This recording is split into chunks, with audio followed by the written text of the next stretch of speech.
നമസ്കാരം. വിശ്വ ഹിന്ദു പരിഷത്ത് നേതാവ് പ്രവീൺ തൊഗാഡിയയുമായി ബന്ധപ്പെട്ട് സമൂഹ മാധ്യമങ്ങളിൽ ഒരു വാർത്ത പ്രചരിക്കുന്നുണ്ട്.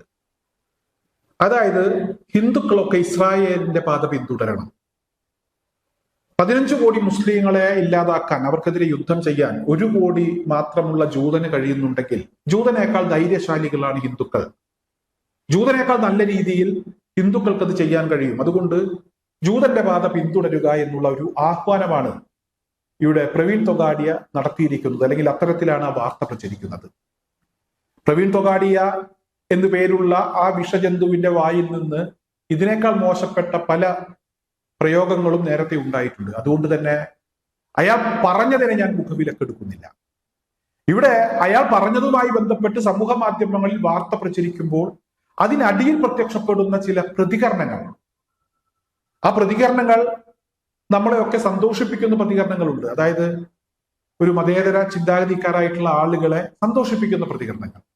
അതുപോലെ തന്നെ ഇവന്മാർക്ക് ഇപ്പോഴും ബോധമില്ലല്ലോ എന്ന് തോന്നിപ്പോകുന്ന ചില പ്രതികരണങ്ങളുമുണ്ട്. അതായത് യഥാർത്ഥ ഹൈന്ദവ വിശ്വാസികൾ, സംഘപരിവാരങ്ങളല്ല, യഥാർത്ഥ ഹൈന്ദവ വിശ്വാസികൾ, ഇയാൾ ഇതും ഇതിലപ്പുറവും പറയും, യഥാർത്ഥ ഹിന്ദു ആരാണ് എന്നുള്ളത് ഇയാൾക്കറിയുമോ എന്ന ചോദ്യം ചോദിക്കുന്നുണ്ട്. എല്ലാ സംസ്കാരങ്ങളെയും അല്ലെങ്കിൽ എല്ലാ വിഭാഗം ആളുകളെയും ഉൾക്കൊള്ളാൻ കഴിയുന്നവരാണ് ഹിന്ദുക്കൾ, അത് മനസ്സിലാക്കിയിട്ടാണോ ഇയാൾ പറയുന്നത് എന്ന ചോദ്യമാണ് യഥാർത്ഥ ഹൈന്ദവ വിശ്വാസികളുടെ ഭാഗത്തു നിന്നുണ്ടായിരിക്കുന്നത്. അതിനപ്പുറം ചില ചോദ്യങ്ങളും ചില കാര്യങ്ങളും ഒക്കെ അവർ പറയുന്നുണ്ട്.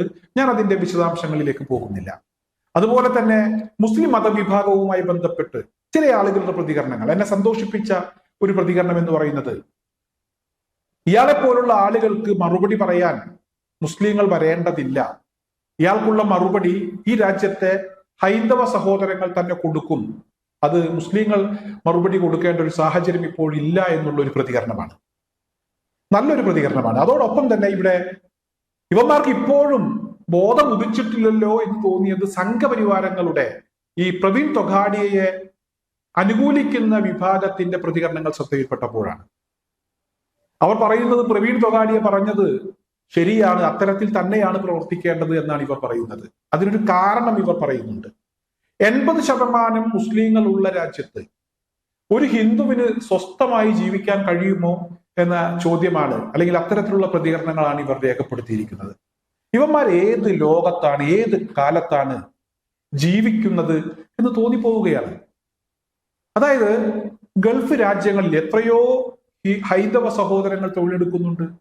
UAE-യിലും അതുപോലെ തന്നെ സൗദി അറേബ്യയിലും ഖത്തറിലും ബഹ്റൈനിലും കുവൈറ്റിലും ഇറാഖിലും ഈ ഗൾഫ് രാജ്യങ്ങളിൽ ഒരുപാട് ഹൈന്ദവ സഹോദരങ്ങൾ തൊഴിലെടുക്കുന്നുണ്ട്. നമ്മുടെ രാജ്യത്തിന്റെ അല്ലെങ്കിൽ പ്രത്യേകിച്ച് നമ്മുടെ കേരളത്തിലെ ഒരു അവസ്ഥയൊക്കെ നോക്കുമ്പോൾ പ്രധാനമായും ഇങ്ങോട്ട് വരുമാനം വരുന്നത് ഈ ഗൾഫ് രാജ്യങ്ങളിൽ നിന്നാണ്. അവിടെ ആളുകളെ ജോലിക്ക് വെക്കുമ്പോൾ ഇവർ ഏത് വിശ്വാസവുമായി ബന്ധപ്പെട്ടുള്ള ആളുകളാണ് എന്ന് നോക്കി പ്രത്യേക പരിഗണനയൊന്നും അവിടെ കൊടുക്കാറില്ല. അതേസമയം ഈ മുസ്ലിം രാജ്യങ്ങളിൽ മുസ്ലിങ്ങൾ തൊഴിലെടുക്കേണ്ട ചില മേഖലകളുണ്ട്. അത്തരത്തിലുള്ള സ്ഥലങ്ങളിൽ മുസ്ലിങ്ങളെ വെക്കാറുണ്ട്. അത് എവിടെയാണെങ്കിലും അങ്ങനെ തന്നെയാണ്. വിശ്വാസവുമായി ബന്ധപ്പെട്ടുള്ള കാര്യങ്ങൾ, പള്ളികൾ, ഇപ്പൊ സൗദി അറേബ്യയിലാണെങ്കിൽ ഹറമിന്റെ പരിധിയിലൊക്കെ മുസ്ലിങ്ങളെ തന്നെയാണ് ജോലിക്ക് വെക്കുന്നത്. യഥാർത്ഥത്തിൽ മറ്റ് സ്ഥലങ്ങളിൽ അല്ലെങ്കിൽ മറ്റ് മുസ്ലിം മതവിശ്വാസവുമായി ബന്ധപ്പെട്ട് നിൽക്കുന്ന അറബികൾ അവിടെ ജോലിക്ക് ആളെ വെക്കുമ്പോൾ അവരുടെ ജാതിയും മതവും രാജ്യവും ഒന്നും നോക്കാറില്ല. ഇനി ഇവിടുത്തെ ഹൈന്ദവ വിശ്വാസിയാണോ നീതി ലഭിക്കാൻ അവർക്ക് ആ വിശ്വാസവുമായി ബന്ധപ്പെട്ട് അതൊരു തടസ്സമാകാറില്ല. ആര് തെറ്റ് ചെയ്താലും അവർക്കെതിരെ ശക്തമായ നടപടി ഉണ്ടാകും. ഈ രാജ്യങ്ങളിലെ പൗരന്മാരുടെ ഭാഗത്താണ് തെറ്റ് എങ്കിൽ പോലും അവിടെ വിട്ടുവീഴ്ച ചെയ്യുന്ന ഒരു സാഹചര്യം ഉണ്ടാകാറില്ല. ഏതെങ്കിലും മുസ്ലിം നാമധാരിയാണ് പ്രശ്നക്കാരനെങ്കിൽ അവർക്കെതിരെയും ശക്തമായ നടപടി ഉണ്ടാകും. അബുദാബിയിലെ ഒരു ക്ഷേത്രവുമായി ബന്ധപ്പെട്ട് അതിന്റെ ഉദ്ഘാടനത്തിന് നമ്മുടെ രാജ്യത്തെ നമ്മുടെ പ്രധാനമന്ത്രി പങ്കെടുത്ത കാര്യം നമുക്കറിയാം. അതേസമയം നമ്മുടെ രാജ്യത്തുണ്ടായിട്ടുള്ളത് പള്ളികൾക്കെതിരെ തുടർച്ചയായിട്ടുള്ള അക്രമങ്ങളാണ്.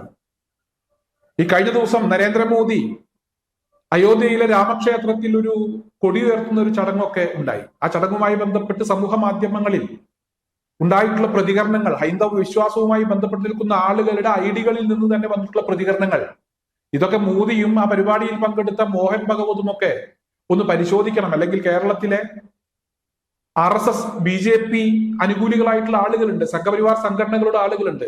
അവരോട് അതൊക്കെ പരിശോധിച്ച് എന്താണ് ഇവിടുത്തെ മതേതര വിശ്വാസികൾക്ക് പറയാനുള്ളത് എന്നതിനെ കുറിച്ച് ഒരു പരിശോധന നടത്താൻ തയ്യാറാകണമെന്നാണ് എനിക്ക് പറയാനുള്ളത്.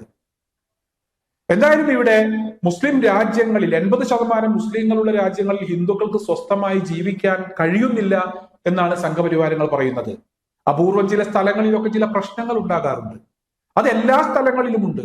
ഏത് വിഭാഗം കൂടുതലുള്ള രാജ്യങ്ങളിലും അത്തരത്തിലുള്ള പ്രശ്നങ്ങൾ ഉണ്ടാകാറുണ്ട്. മുസ്ലിങ്ങൾക്ക് പ്രത്യേകിച്ച് ഒരു പ്രത്യേകതയൊന്നുമില്ല. അതുപോലെ തന്നെ ഇവിടെ കേരളത്തിലേക്ക് വരുമ്പോൾ സംഘപരിവാർ സംഘടനകൾക്ക് പറയാനുള്ളത് ഇവിടെ ജോസഫിന്റെ കൈവെട്ടിയതുമായി ബന്ധപ്പെട്ടുള്ള ചില വിഷയങ്ങളാണ്. അതും ഇവിടുത്തെ മുസ്ലിങ്ങൾ ചെയ്തതാണ്, അല്ലെങ്കിൽ ഇവിടുത്തെ മുസ്ലിം മതവിഭാഗവുമായി ബന്ധപ്പെട്ട അവരുടെ ഒരു തീരുമാനമാണ്, ആ മതത്തിന്റെ തീരുമാനമാണ് എന്നൊക്കെ രീതിയിലുള്ള ചില വാർത്തകളാണ് ഇവർ പ്രചരിപ്പിക്കുന്നത്. യഥാർത്ഥത്തിൽ ഈ മതത്തിനോ മതവിശ്വാസവുമായി ബന്ധപ്പെട്ടോ ഈ കാര്യത്തിൽ ഒരു പങ്കുമില്ല എന്നുള്ളത് അറിയാവുന്ന ആളുകൾക്കൊക്കെ അറിയാം. എന്നാൽ അത്തരത്തിലുള്ള വിഷയങ്ങൾ, ചില സംഘടനകളുമായി ബന്ധപ്പെട്ട് നിൽക്കുന്ന വിഷയങ്ങൾ വെറുതെ ഇത്തരത്തിലുള്ള വാർത്തകൾ കടിയിൽ കൊണ്ടുവന്ന് അത് പ്രചരിപ്പിച്ച്, അതുകൊണ്ട് തന്നെ പ്രവീൺ തൊഗാഡിയെ പറയുന്ന പോലെ കാര്യങ്ങൾ മുന്നോട്ട് പോകണം എന്ന് ചില ആളുകൾ ആഗ്രഹിക്കുന്നു. സംഘപരിവാർ സംഘടനകളുമായി ബന്ധപ്പെട്ട് നിൽക്കുന്ന ചില ആളുകൾ ആഗ്രഹിക്കുന്നു. എന്തായാലും അത്തരത്തിലുള്ള ആളുകളോട് എനിക്ക് ചോദിക്കാനുള്ളത്, ഇവിടെ കൈ മാത്രമല്ല വെട്ടിയത്, ഒരു പാവപ്പെട്ട മനുഷ്യന്റെ കാലും തകർത്തിട്ടുണ്ട്. അബ്ദുൽ നാസർ മഅദനി എന്ന് പറയുന്ന ഒരു മനുഷ്യന്റെ, അദ്ദേഹത്തെ കൊലപ്പെടുത്തുന്നതിന് വേണ്ടിയാണ് ബോംബെറിഞ്ഞത്. ആ കൊലപ്പെടുത്തുന്നതിന് വേണ്ടി ബോംബെറിഞ്ഞ് അദ്ദേഹത്തിന്റെ ഒരു കാല് തകർന്നു പോയി. അതിനുശേഷം അദ്ദേഹത്തിനെ പല രീതിയിലും പീഡിപ്പിച്ചു. ക്രൂരമായിട്ടുള്ള പീഡനങ്ങൾക്ക് അദ്ദേഹം ഇരയായി. എന്തായാലും അത്തരത്തിൽ ക്രൂരമായിട്ടുള്ള പീഡനങ്ങൾക്ക് ഇരയാകുമ്പോഴും, അല്ലെങ്കിൽ ഇവിടുത്തെ BJP RSS സംഘപരിവാർ സംഘടനകൾ അദ്ദേഹത്തെ തുടർച്ചയായി പീഡിപ്പിക്കുമ്പോഴും അദ്ദേഹത്തിന്റെ കാല് തകർത്ത വ്യക്തിക്ക് മാപ്പ് കൊടുക്കുന്ന ഒരു സാഹചര്യം ഉണ്ടായിട്ടുണ്ട്. അത്തരത്തിലുള്ള കാര്യങ്ങളൊക്കെ സംഘപരിവാർ സംഘടനകൾ മറച്ചു വെച്ചുകൊണ്ട് ഒരു കൈവെട്ടിയതുമായി ബന്ധപ്പെട്ടുള്ള വാർത്തകൾ പ്രചരിപ്പിക്കുകയാണ്.